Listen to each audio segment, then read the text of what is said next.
Nice, but I'm just too cautious. I mean, I'm happy to get a ribbon, but I'm like I said, I'm disappointed that I let my dog down today. It's definitely more about the dog than anything, and she just loves to work. And I mean, she was just so good today.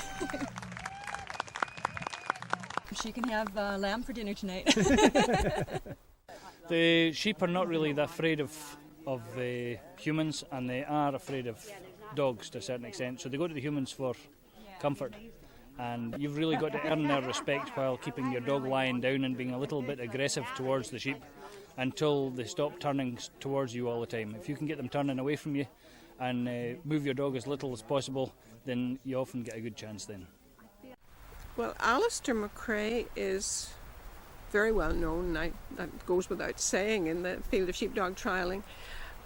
He grew up in Scotland, and he became very well known and much respected as a handler. He moved to Virginia, and since then has done extremely well. He's won the North American title 3 times, twice with Nan and once with Ben. And he's become very much sought after as a teacher, doing clinics and giving lessons. He's a perfectionist, and if the thing's worth doing, it has to be done just perfectly.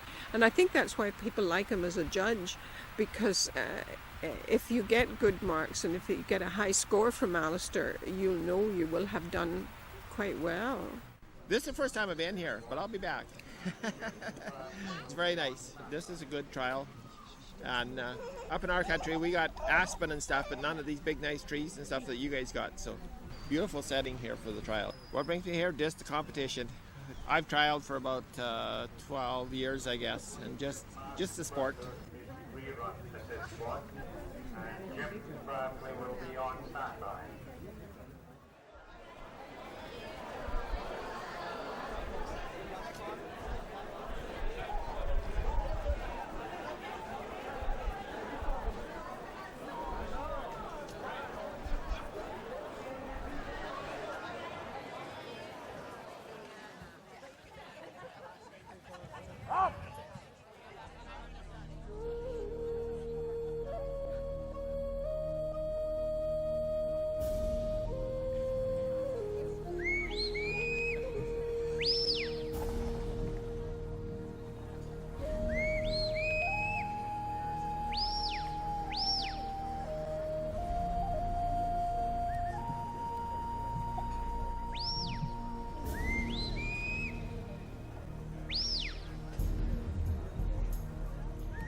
Karen and Rusty Child are both very skilled handlers in the Pacific Northwest. Karen has done a lot of winning in the last number of years. She's represented the Oregon Sheepdog Society at the U.S. National Finals. She's particularly noted for her skill in starting and handling young dogs. She's placed well at the U.S. National Nursery Finals. She's a handler that just has a tremendous amount of grace and subtlety in her relationship and the way she communicates with dogs. Earl Sorensen is one of the British Columbia handlers who's run really competitively for the last number of years. He's got 3 open dogs at the moment, and so he's well positioned to be able to go to events in the Pacific Northwest and run very competitively.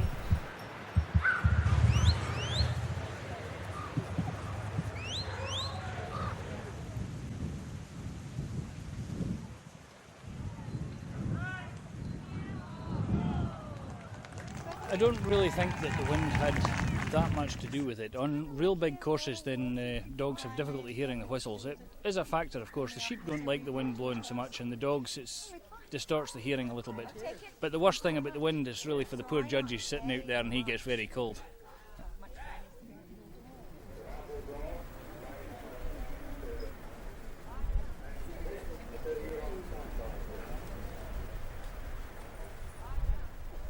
Vic's been aging a lot over the last winter, so I decided this summer that I would like to have him retire at home and near the fields and with the flock that he's done a lot of work with.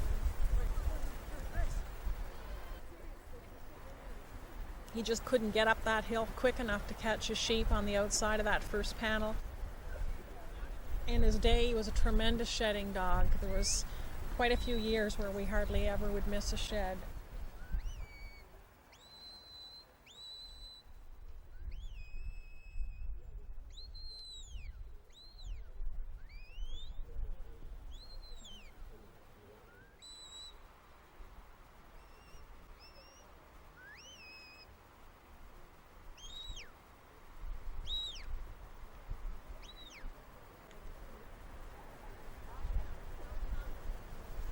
So I wanted to have him finish while he could still put a credible run together too. So he did a really good job in terms of, I was very pleased with his ability to take command of his sheep and the smoothness that he has now in his work.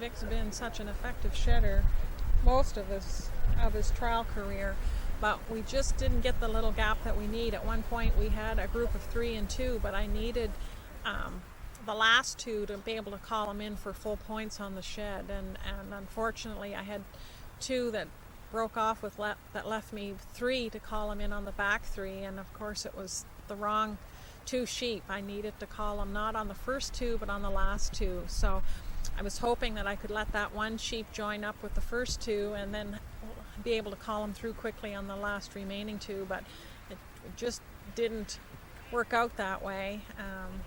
And because he doesn't have the same turn of speed anymore, I was really trying to carefully set up that shed so that when I did call him through, he'd come through cleanly for full points. So I could have taken an opportunity that maybe would have cost us and not had a very high score for our shed, but on his last run I was hoping for a good clean shed for full points, so that's what I was working for right up until we ran out of time.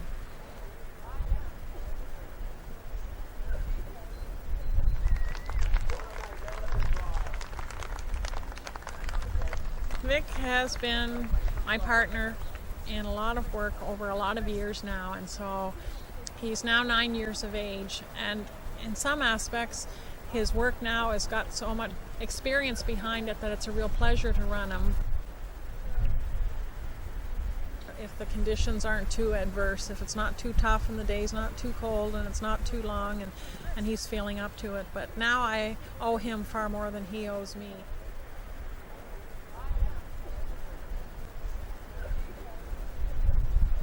The hard part of it now is pretty much over for him, and I'm looking forward to just having him retire here at home and help me when he feels able.